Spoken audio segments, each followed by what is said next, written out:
NTV time, जनता की बात जनता के साथ। राजस्थान के राजनीतिक गलियारों से खबर है कि भाजपा के राष्ट्रीय अध्यक्ष नितिन नवीन टोक शहर में 27 अप्रैल को हुई सभा से एक दिन पहले भाजपा के राजस्थान प्रभारी ने राजस्थान के पूर्व उप मुख्यमंत्री और वर्तमान टोक विधायक सचिन पायलट पर शब्दों का कड़ा प्रहार किया। इसके बाद से ही जिले भर में कांग्रेस और भाजपा नेताओं के बीच एक दूसरे पर आरोप प्रत्यारोप लगाने का बिगुल बच चुका है। एक तरफ तो बीजेपी कांग्रेस पर देश को लूटने का आरोप लगा रही, तो वहीं कांग्रेस के नेता अपने शब्दों से बांध से भाजपा की डबल इंजन सरकार को पूरी तरह विफल सरकार बता रहे।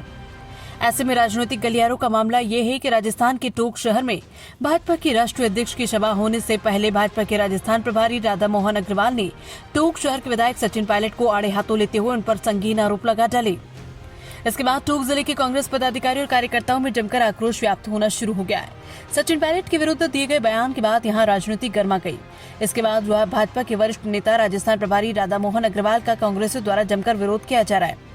इसी राजनीतिक खींचतान के बीच टोंक जिले की महिला कांग्रेस नेता माया सुवालका ने भाजपा के राजस्थान प्रभारी राधा मोहन पर आरोप लगाते हुए कहा कि सचिन पायलट को बदनाम करने के लिए भाजपा के राजस्थान प्रभारी राधा मोहन ने स्तरहीन सस्ती लोकप्रियता हासिल करने की नियत से सचिन पायलट को बदनाम करने का पुरजोर कोशिश की है, जिसकी कड़ी निंदा करते हैं। कांग्रेस नेता माया सुवालका ने कहा कि राधा मोहन ने सचिन पायलट पर अशोभनीय टिप्पणी की, जो बुनियादी और निराधार है। अलवर जिले की सहप्रभारी प्रदेश कांग्रेस सचिव माया सुवालका ने यह भी कहा कि कांग्रेस के राष्ट्रीय महासचिव एवं टोक विधानसभा के विधायक और राजस्थान के पूर्व डिप्टी सीएम सचिन पायलट को लेकर भाजपा खोखली राजनीति कर रही है। सचिन पायलट को बाहरी प्रत्याशी बताए जाने के बाद कांग्रेसियों ने राधा मोहन का कड़ा विरोध किया, तो वहीं सचिन पायलट को बाहरी प्रत्याशी बोलने का कड़ा ऐतराज जता रहे हैं।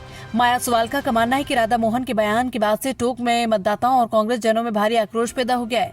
इस मामले में माया सुवालका ने कहा कि भाजपा प्रभारी में चुनाव आयोग की प्रक्रिया में प्रत्याशी योग्यता की जानकारी का अभाव आज तक बना हुआ है।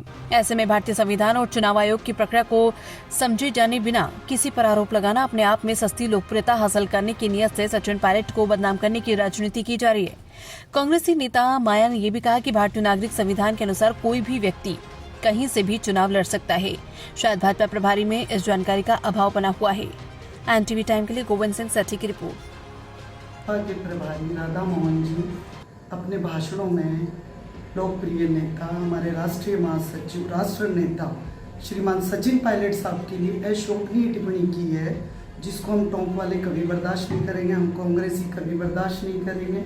और आप देखिए, पायलट साहब जब भी अपना बात रखते हैं, अपने भाषण देते हैं, उनमें हमेशा मर्यादित भाषा का वो प्रयोग करते हैं। कभी भी विपक्ष के लिए या किसी भी नेता के लिए शोभनीय शब्दों का उन्होंने कभी प्रयोग नहीं किया है।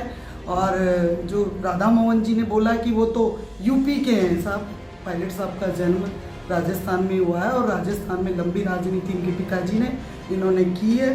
इसका निर्णय लेने वाले आप कौन होते हो कि पायलट साहब को यूपी जाना चाहिए? हम लोग पायलट साहब को चाहते हैं टोंक में रहे और टोंक में ही रहेंगे, आगे भी राजनीति करेंगे। और मैं राधा मोहन जी की इस भाषा का भरपूर रूप से निंदा करती हूँ।